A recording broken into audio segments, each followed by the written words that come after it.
What if texture could turn your ordinary cards into extraordinary cards?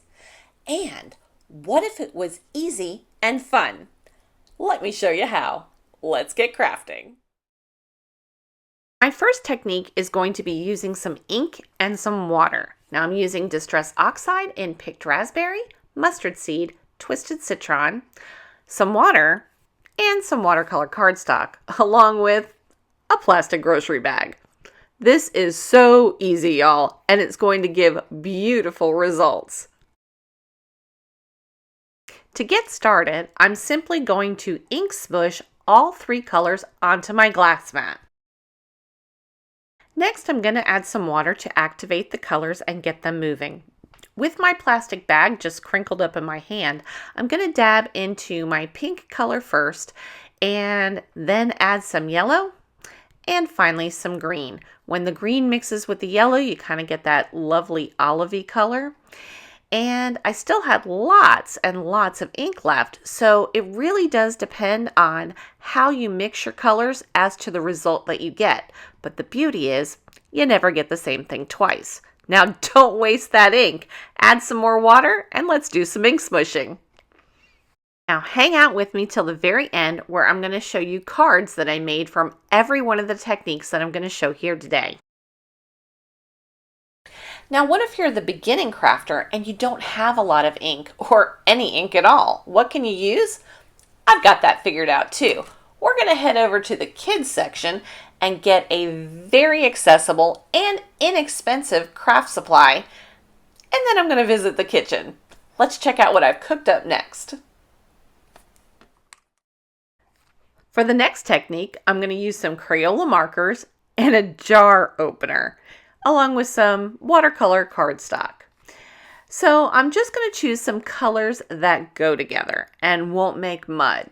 And I'm going to scribble on the jar opener. This is just a rubber mat. Sometimes you can get this in a roll and you would line your kitchen cabinets with it. Sometimes you can use it as a coaster. Either way, it works. Now I've chosen blue, green, and orange for this particular technique. And a way that you can keep from making mud is remembering the rainbow. Roy G. Biv. Red, orange, yellow, green, blue, indigo, violet. Choose any three colors that are next to one another in rainbow order and you won't get mud. I've added some water and then I'm just pressing it onto my cardstock. Giving it a good rub, I want to get all of that watercolor soaked up. Now, it's really cool, but it wasn't enough. So I go back and I add some more water to activate that marker and just add more texture. Just keep going until you get something that you like.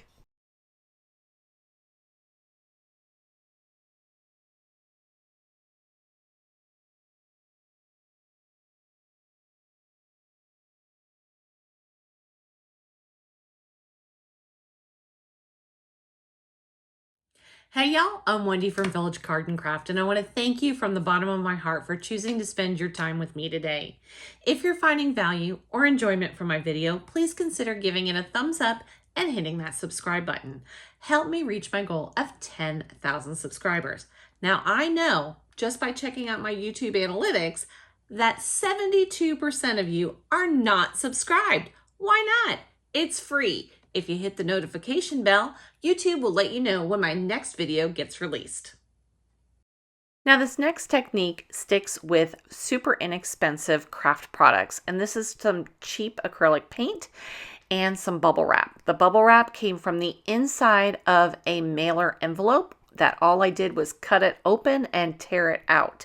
Now you do have to kind of resist the urge to pop all the bubbles. I know who you are. And just going to spread out some paint onto the surface. I'm switching out the yellows here. That was kind of a gold. I wanted something bright and spring-like for this particular one. And I'm just going to spread it out with a foam paintbrush. Nothing too exotic. And let's see where we get from here. Now you'll notice that I'm not really being very precise with where my colors are going. And that's okay.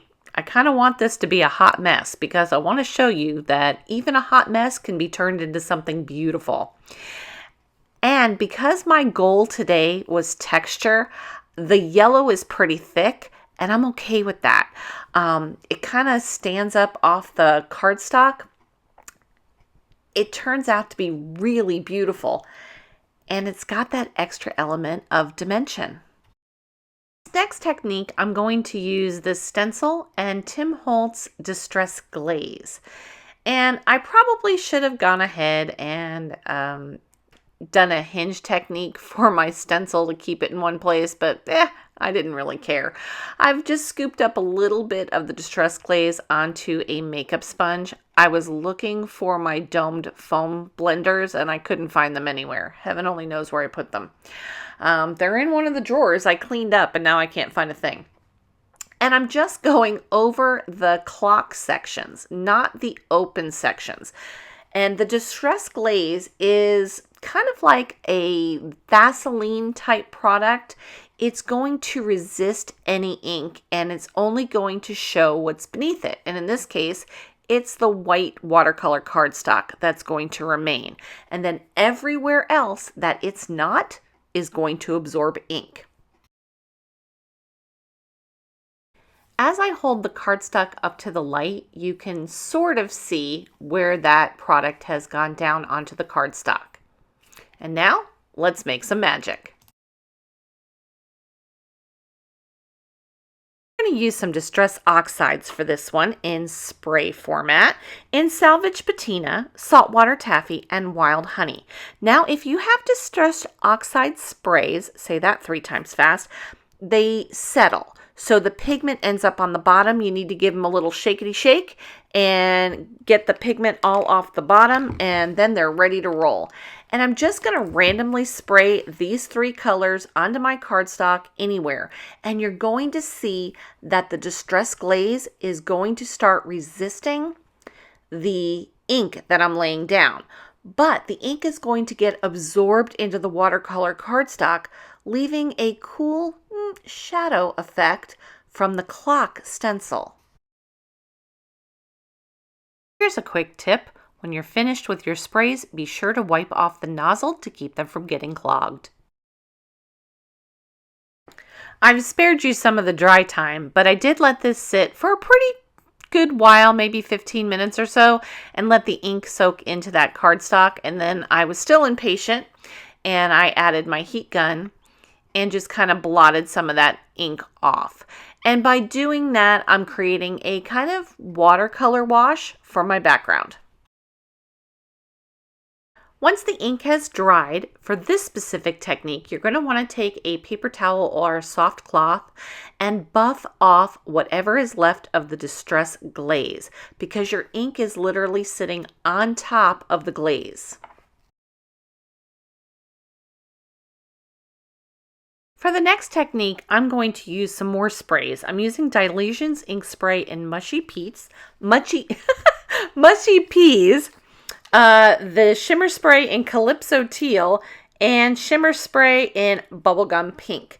Dragging out that really expensive, fancy schmancy splat box and just spraying my cardstock down with these inks. There is absolutely no rhyme or reason other than the fact that I want to get some pretty bold color on this one. And this is definitely going to do it. Now wait till you see what's going to add texture for this, because everybody's got this stuff. Now the key to this technique is watercolor cardstock and water. You really want some wet cardstock with whatever type of color you're using, be it watercolor markers, watercolor paints, or inks. Doesn't even have to be spraying. You can do some direct to paper ink swiping and get a very similar technique. And you'll see I'm just getting whatever's pooled there. And here I'm going to use some plastic wrap. And I'm just going to kind of smush it up to create that texture on the cardstock. I let this sit overnight, but however long it takes to dry. And when we get done and we remove the cling wrap, you'll see that wherever it was squished up, you get some pretty texture there. For the next texturizing technique, I'm going to be doing a double stencil technique along with some distress oxides and some paste. Now, this first one is a layering stencil by HOLTZ, and I'm going to be using Ripe Persimmon for a sort of sunset going into evening sky look. That was my idea anyway. And then I think this is mustard seed, maybe some speckled egg, and finally finishing up with some Uncharted Mariner. Be sure to tell me in the comments below which technique is your favorite.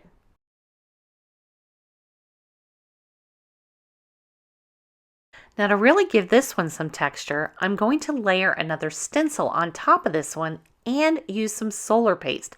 This one was Golden Hour, I believe, and it was a free trial from scrapbook.com ages ago, and I don't think I've used it, but it is really pretty. So I'm just going to pop this stencil right on top of the other one, and using a palette knife, go ahead and put on a pretty thick coat, because once again, I want texture.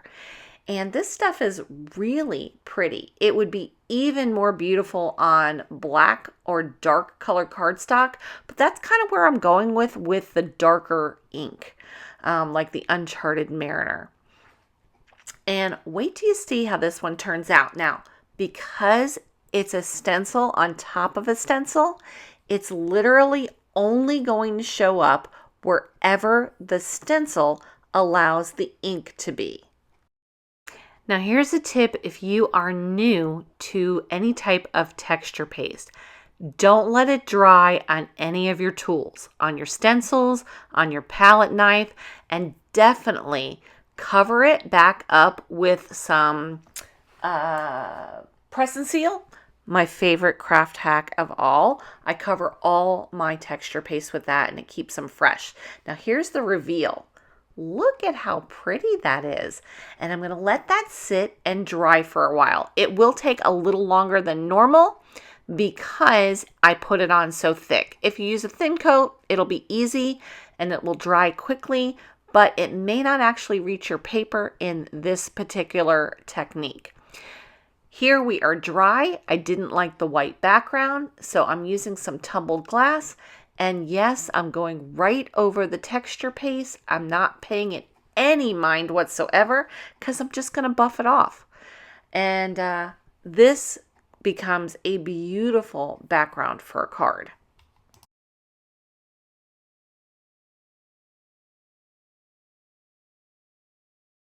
Remember to stay tuned to the end because I'm going to show you that making textured backgrounds doesn't mean you have to use it as a background.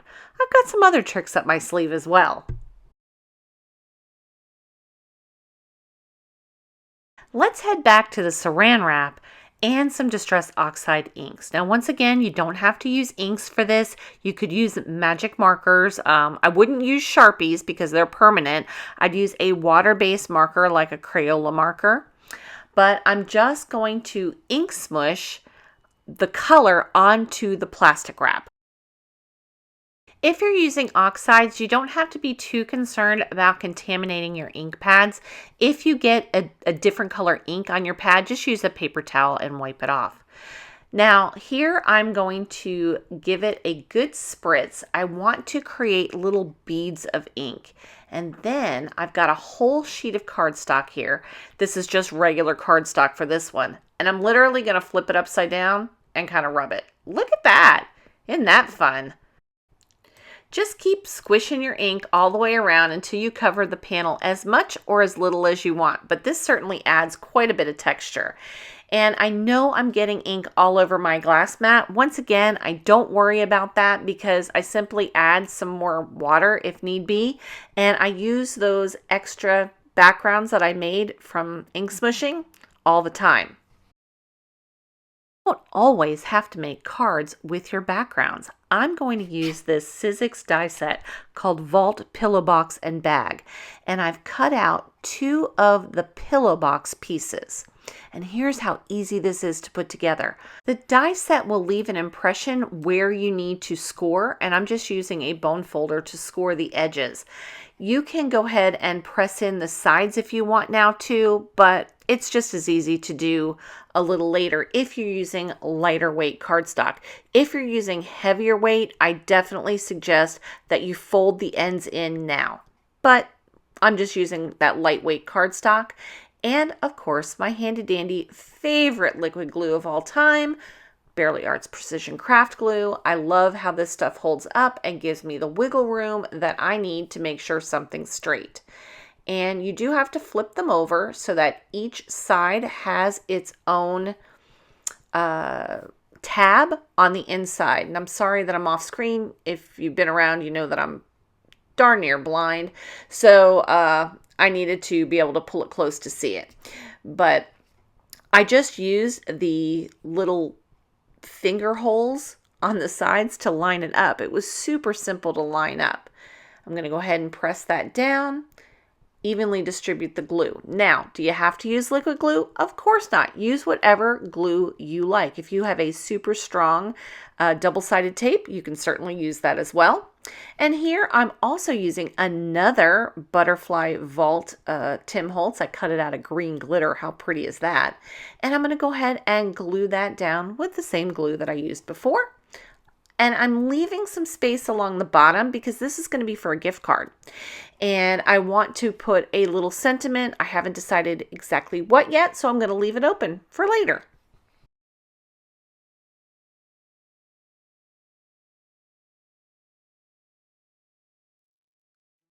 How cute is this little gift card box? And I'm just going to pop my fingers in there, and now we're going to create the sides. And since it's already kind of scored for you, I'm just using my finger. It doesn't really take much because you're only doing one side. Kind of makes a smile on the side of the box. Super simple. With this one complete, let's check out some of the other finished products. By cutting apart our crinkled bag technique, I got many cards out of that, added a simple sentiment, and a small die cut. That same technique produced this stunning, bright, spring-like card.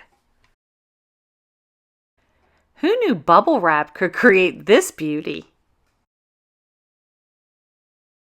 I used our first cling wrap technique to create this beautiful die-cut butterfly, along with a splattered background for a sympathy card. The jar opener and Crayola markers created the background for this stunning thank you card. And here's that double stencil technique with solar paste. And how about this beautiful Distress Glaze Resist technique? Be sure to check out these other videos that I've selected just for you. Until next time, I'll see you real soon.